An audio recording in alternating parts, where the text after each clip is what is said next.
પોરબંદરના આર્યકન્યા ગુરુકુળની હોસ્ટેલમાં કેટલીક વિદ્યાર્થિનીઓ પર અન્ય વિદ્યાર્થિનીઓ દ્વારા સજાતીય સંબંધો બાંધવા દબાણ કરાતું હોવાના આક્ષેપો થયા છે, જેના પગલે ચાઇલ્ડ વેલફેર કમિટીના સભ્ય પણ દોડી ગયા હતા અને ભોગ બનનાર વિદ્યાર્થિનીનું નિવેદન લેવા સહિતની કાર્યવાહી હાથ ધરી છે. પોરબંદરમાં 7.5 દાયકાથી વધુ સમયથી વિદ્યાર્થિનીઓનું શૈક્ષણિક ઘડતર કરતી સંસ્થા આર્યકન્યા ગુરુકુળની હોસ્ટેલમાં સમગ્ર સુદામાપુરીનું શિર શરમથી ઝૂકી જાય તેવો કિસ્સો સામે આવ્યો છે. સંસ્થામાં રવિવારે વાલી દિવસ હોવાથી ગ્રામ્ય પંથકમાં રહેતા વાલીઓ પોતાની દીકરીઓને મળવા માટે આવ્યા હતા. ત્યારે એક વિદ્યાર્થીની વાલી પાસે ધ્રુસકે રડી પડી હતી અને વાલીઓએ કારણ પૂછતા એવું જણાવ્યું હતું કે અહીં કેટલીક સિનિયર વિદ્યાર્થીઓનું ગ્રુપ છે જે અન્ય વિદ્યાર્થીનીઓએ સજાતીય સંબંધ બાંધવા દબાણ કરે છે અને તેઓને આવું કૃત્ય કરવા યેનકેન પ્રકારે મજબૂર કરે છે. જો વિદ્યાર્થીની સંમત ન થાય તો તેને ચિઠ્ઠી લખે છે અને આવી ચિઠ્ઠી ભોગ બનનાર વિદ્યાર્થીને પણ અઠવાડિયા પહેલા આપી હતી. આથી ભોગ બનનાર વિદ્યાર્થીનીએ આ ચિઠ્ઠી જાહેર કરવાનું જણાવતા સિનિયર વિદ્યાર્થીનીઓએ તેને ચિઠ્ઠી જાહેર કરી તો પોતે આપઘાત કરી અને ભોગ બનનાર વિદ્યાર્થીનીનું નામ લખતી જશે તેવું જણાવતા તે વખતે વિદ્યાર્થીનીએ આ અંગે કોઈને જણાવ્યું ન હતું. આવું સાંભળ્યા બાદ વાલીમાં રોષ જોવા મળતો હતો અને આ અંગે મીડિયાને પણ જાણ કરી હતી તથા ચાઇલ્ડ વેલફેર કમિટીના સભ્ય ચેતનાબેન તિવારી પણ તુરંત ત્યાં દોડી ગયા હતા અને ભોગ બનનાર બાળકી પાસેથી સમગ્ર હકીકત જાણી હતી. ત્યારબાદ તેને લઈને ગુરુકુળના પ્રિન્સિપાલ રંજનાબેન મજીઠિયા પાસે ગયા ત્યારે તેઓએ વિદ્યાર્થિનીની વાત સાંભળ્યા વગર ઉલટા તેને જ સવાલો કરવા લાગ્યા હતા, જેથી ચેતનાબેને જેના પર આક્ષેપ થયા હતા તે વિદ્યાર્થિનીને પણ બોલાવી હતી. તે વિદ્યાર્થિનીએ પણ ચિઠ્ઠી લખી હોવાની કબૂલાત આપી હોવાનું ચેતનાબેને જણાવ્યું હતું. ભોગ બનનાર વિદ્યાર્થિનીના વાલી ગઈકાલે જ પોતાની પુત્રીને લઈને એલસી કઢાવી અને ત્યાંથી ચાલ્યા ગયા હતા. ગઈકાલે અન્ય કેટલીક વિદ્યાર્થિનીઓએ પણ પોતાની સાથે પણ આવું બન્યું હોવાનું મીડિયાને જણાવ્યું હતું. જોકે બચાવમાં બંને પ્રિન્સિપાલોએ અલગ અલગ બચાવ કરતા સાચું શું તે અંગે પણ સવાલો ઉઠી રહ્યા છે. ચાઇલ્ડ વેલફેર કમિટી દ્વારા CTTY એસપીને પણ બનાવ અંગે જાણ કરી હતી અને પોલીસ પણ તપાસમાં ઝંપલાવશે તેવું ચેતનાબેને જણાવ્યું હતું. રવિવારે ગુરુકુળના દરવાજે વાલીઓ દ્વારા હોબાળો મચાવ્યા બાદ સોમવારે બપોરે ગુરુકુળ દ્વારા પ્રેસ કોન્ફરન્સનું આયોજન કરવામાં આવ્યું હતું, જેમાં કોલેજના પ્રિન્સિપાલ અનુપમ નાગરે એવું જણાવ્યું હતું કે વર્ષોથી સંસ્થાની પ્રતિષ્ઠા જળવાયેલી છે, જેથી તેને બદનામ કરવા કોઈ વિઘ્ન સંતોષીનું કાવતરું છે. સંસ્થામાં આવું કંઈ બન્યું ન હોવાનું તેઓએ જણાવ્યું હતું.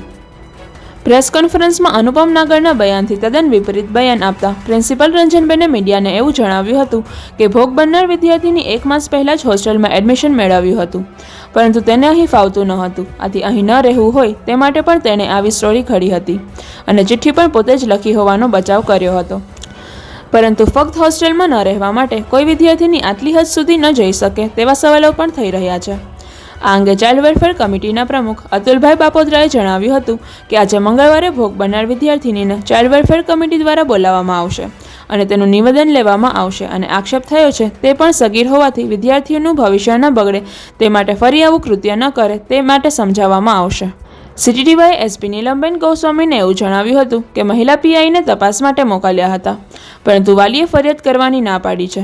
આથી તેઓને ચાઇલ્ડ વેલફેર કમિટીમાં જવા પણ સૂચન કરાયું છે અને ખાનગીમાં ફરિયાદ આપવા પણ જણાવ્યું છે તથા અન્ય દીકરીઓને પણ આવું કંઈ બનતું હોય તો પોલીસનો સંપર્ક કરવા જણાવ્યું છે. નિપુલ પોપટ, પોરબંદર टाइम्स।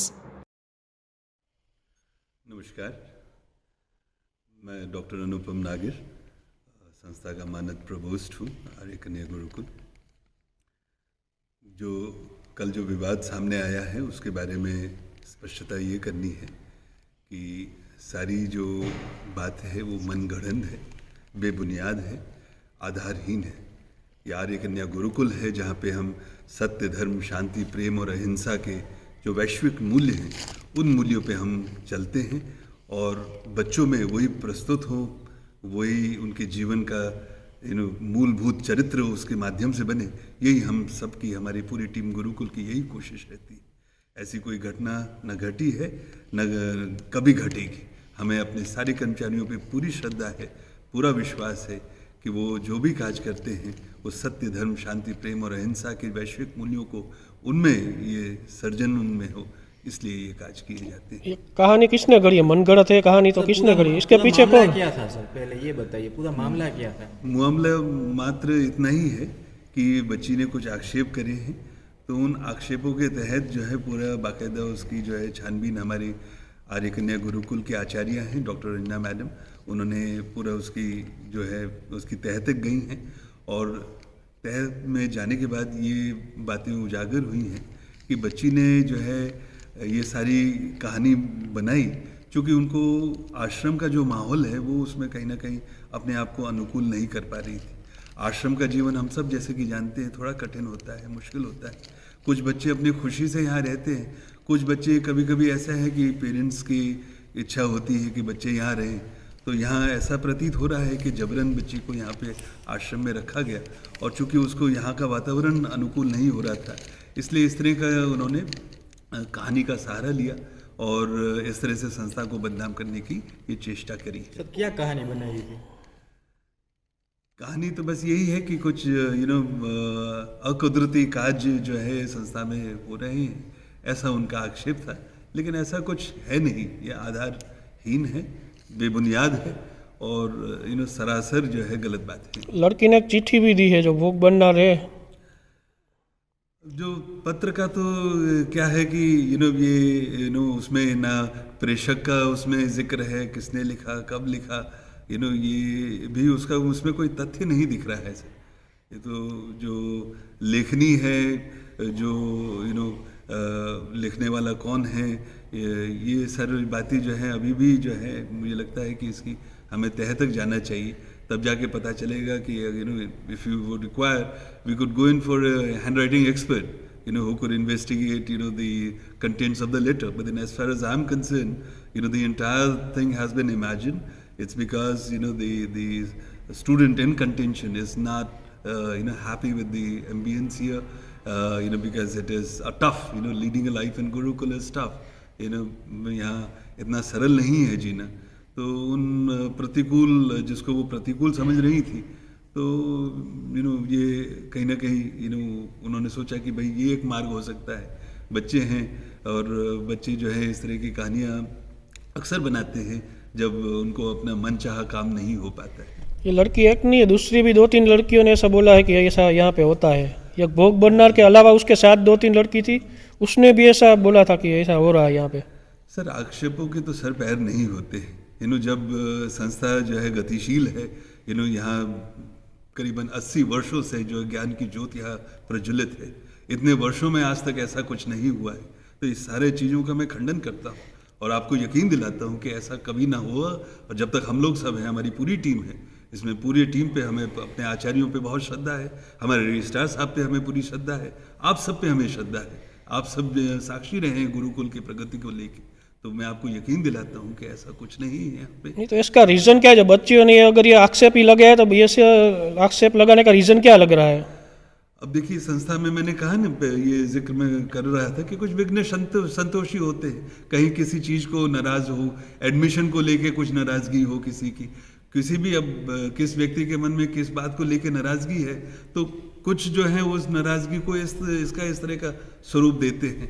तो हर किसी को, हम लोग एक लोकतंत्र समाज में रहते हैं, हर किसी को संतोष या संतोष करना मुश्किल है, लेकिन जो नॉर्म्स हैं गुरुकुल के, जो परंपराएं हैं गुरुकुल पे, उसमें we are not going to compromise on that. We have a zero tolerance level for any such activity which goes against the laws of man, god and nature. आपने जो बोला कि संस्था को बदनाम करने के लिए हो रहा है, तो इसके हिसाब से कोई लीगल कार्रवाई होगी जो लोगों ने ऐसे बदनाम करने की कोशिश की उन पर? ये बाकायदा देखिए, जो सारी चीज़ें हैं यहाँ पे हमारी पूरी पारदर्शक होती है।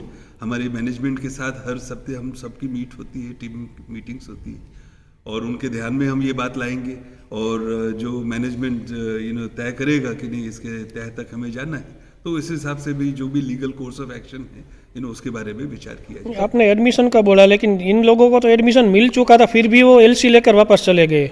ऐसा कोई करेगा ना? ऐसे जबरदस्ती जबरन सर आपके बच्चे को यहाँ रखा जाए, तो बच्चा यहाँ से जाने के लिए अनेकों वो जो है षड्यंत्र करता है, कहानियाँ रचता है। आज की बच्चे जो है वो आज से 20 साल पहले वाले बच्चे नहीं है सर, जो कहना मानते थे। अब तो बच्चे बहुत स्मार्ट लोगों का ज़माना है, बच्चे स्मार्ट होते हैं, और जो उनकी संगत है वो भी कहीं ना कहीं असर करती है। भाई 2 बच्चे गलत, इसलिए तो विवेकानंद जी कहते हैं कि tell me your company and I shall tell you what you are. अच्छी संगत रखना बहुत ज़रूरी है। ये सिर्फ बच्चियों का आक्षेप नहीं है, उसके वाली भी उसको समर्थन देते हैं। નમસ્તે, હું આચાર્ય ડૉક્ટર રંજના મજીઠિયા, આર્ય કન્યા ગુરુકુલ ગુજરાતી માધ્યમ. ગઈકાલે મારે વાલી દિવસ હતો અને સવારે અમે 8:45 બધાને દીકરી આપવાનું ચાલુ કર્યું. હું જ ગેટ પર હતી, મેં જ બધાને, અને પછી 12 વાગ્યા પછી 8 દીકરી બાકી હતી, બધા જતા રહ્યા. પછી હું લંચ બ્રેકમાં ગઈ અને ત્યાં મને એક ફોન આવ્યો કે તું જ્યાં હોય ત્યાંથી અહીંયા હાજર થઈ જા. એટલે મેં કીધું કોણ બોલો છો? તો કે જે હોય તે પહેલાં અહીંયા આવી જાતું. પછી મેં ફોન મૂકી રેક્ટરબેનને ફોન કર્યો કે શું છે, કોણ છે આ વાલી? તો કે બેન અહીંયા ગાળો જ બોલે છે, તમે જલ્દી આવો. એટલે હું ક્વાર્ટરમાં જ રહું છું, એટલે હું ઝડપથી આવી ગઈ. અને આવી તો એ બારે જ હતા. આવીને સીધા એકદમ જો ચિલ્લાઈને રાડો પાડીને મને જે ગાળી ગલોચ કરવા માંડ્યા, બોલવા માંડ્યા. એટલે મેં કીધું કે આટલી રાડું ના નાખો, ગાળો ના બોલો તમે. તો એ નજીક આવી ગયા, એકદમ ઘસી પડ્યા. એટલે મેં કીધું કે ડિસ્ટન્સ રાખો, આવી રીતે ના આવો, હું એક મહિલા છું. તો એ જોઈને મારા ગાર્ડ આવ્યા, તો એને પણ એ એટેક કરવા ગયા. તો મેં વચ્ચે આવી ગઈ કે ગાર્ડને તમે કોઈને નુકસાન ના પહોંચાડો, આપણે વાત કરીએ અને અંદર જઈએ. ને મેં એટલે પૂછ્યું કે જે ફરિયાદ જે દીકરીને છે એના પિતા અને માતા અંદર આવે? તો કે માતા નથી આવ્યા. તો મેં તું પિતા આવે? તો કે જે ભાઈ ગાળી ગલોચ કરતા હતા એણે કીધું કે એના પિતાને અમે અંદર આવવા નહીં દઈએ, હું જ અંદર આવીશ એમ કે. તો મેં કીધું કે તમે શું થાવ? તો કે હું જે થતો હોય પણ હું જ અંદર આવીશ. તો મેં કીધું એમ નહીં તો મહિલા અંદર આવે.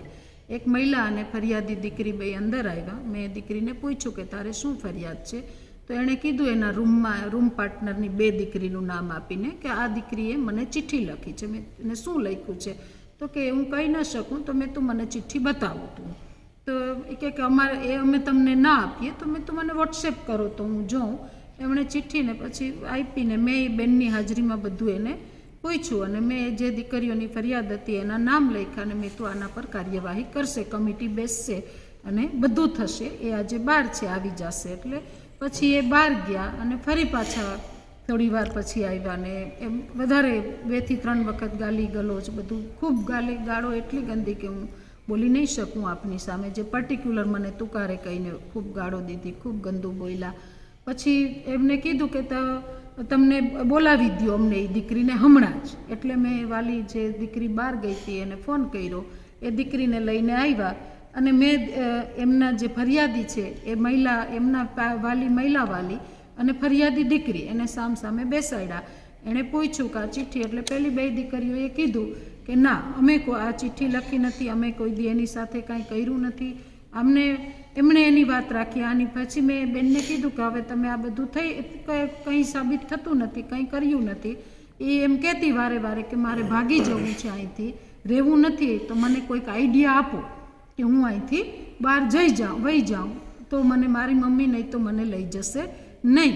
એટલે એ વાત થઈ હતી, એ સિવાયની કોઈ વાત અમે એમની સાથે કરી નથી. પછી મેં એમને કીધું કે હવે તમે દીકરીને અહીંયા પણ રાખી શકો અને તમારે સેફ છે, રજા લેવી હોય તો કે ના અમારે એલસી જોઈએ.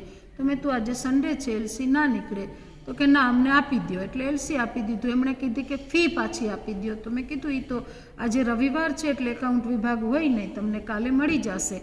અને ફી પણ સવારે આવીને એની લઈ ગયા છે. અમે એને ચેકથી પરત આપી પણ દીધી છે. અને સવારે મેં ઇન્વેસ્ટિગેશન કર્યું ત્યારે મને બધી એમના ક્લાસને બધાએ કીધું કે એને ગમતું નહોતું. એ વારે કહેતી હતી. થોડા દિવસ પહેલાં ચિઠ્ઠી બતાવીને પણ કહેતી હતી કે હું કોર્ટમાં ઢસડી જવાની છું બધાને, અને રડતી વધારે, હું બીમાર છું એવું બહુ કહેતી. એ પણ અમે એમના વાલીને ફોન કર્યો તો એણે કીધું કે એને હોસ્ટેલમાં, આની પહેલાં પણ એ હોસ્ટેલમાં હતી ત્યાંય નહોતું રહેવું, એટલે એવું કરે, એ બીમાર નથી. અને એના બેકગ્રાઉન્ડમાં જતાં એણે અગાઉ પણ 2-3 સ્કૂલ આ રીતે બદલેલી છે. આખી જે ઘટના છે આપણા આશ્રમના શ્રી કેન્દ્રમાં કદાચ આવી ગયો છે, આપણે ચેક કર્યા? ના, આશ્રમના જે દીકરીઓનો રૂમ હોય એમાં અમે સીસીટીવી રાખતા સાથે જે વર્તન થયું છે ના, એ એટલા માટે ના આવી શકી કે અત્યારે જે મારી જે આચાર્યની ઓફિસ હોય ને ત્યાં ડીવીઆર હતું ને આખી રિનોવેટ થાય છે, એટલે ડિસ્કનેક્ટ છે ત્યાં.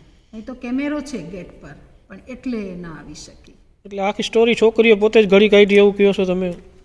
એવું હા, કેમ કે આમાં કોઈ અમારા ઇન્વેસ્ટિગેશનમાં ક્યાંય એવું છે જ નહીં કે કોઈએ એની સાથે કાંઈ કર્યું હોય.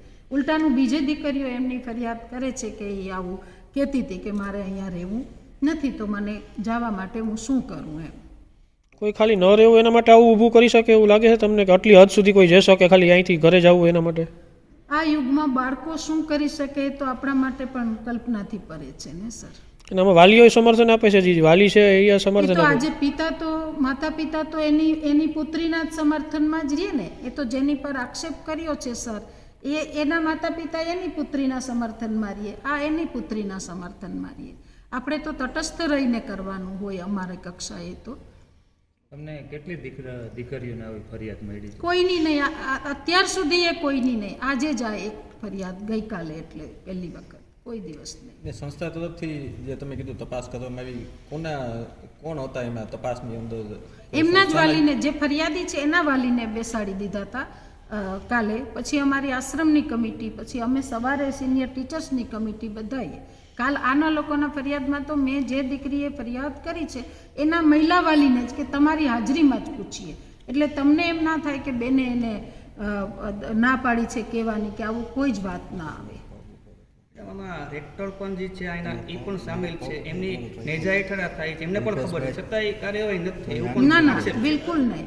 મેં દીકરીને એ પણ કીધું કે અઠવાડિયા પહેલાં જ્યારે તને કોઈએ ચિઠ્ઠી આપીને કીધું ત્યારે તે અમને કેમ ફરિયાદ ના કરી? તરત જ તે અમને, કેમ કે અમારે આશ્રમ સેવિકા પણ એમની સાથે હોય, હું પણ અહીંયા આખો દિવસ હોઉં છું સાંજ સુધી, અને કોઈ પણ દીકરીને કંઈ પણ થાય તો તરત જ અમારે કોઈ પણ આગળ જઈ શકે એવું મુક્ત વાતાવરણ છે. તો મેં એ દીકરીને એ પણ કીધું કે તું કેમ મારી આગળ ના આવી, અથવા તો બીજા કોઈ આગળ કેમ ના ગઈ.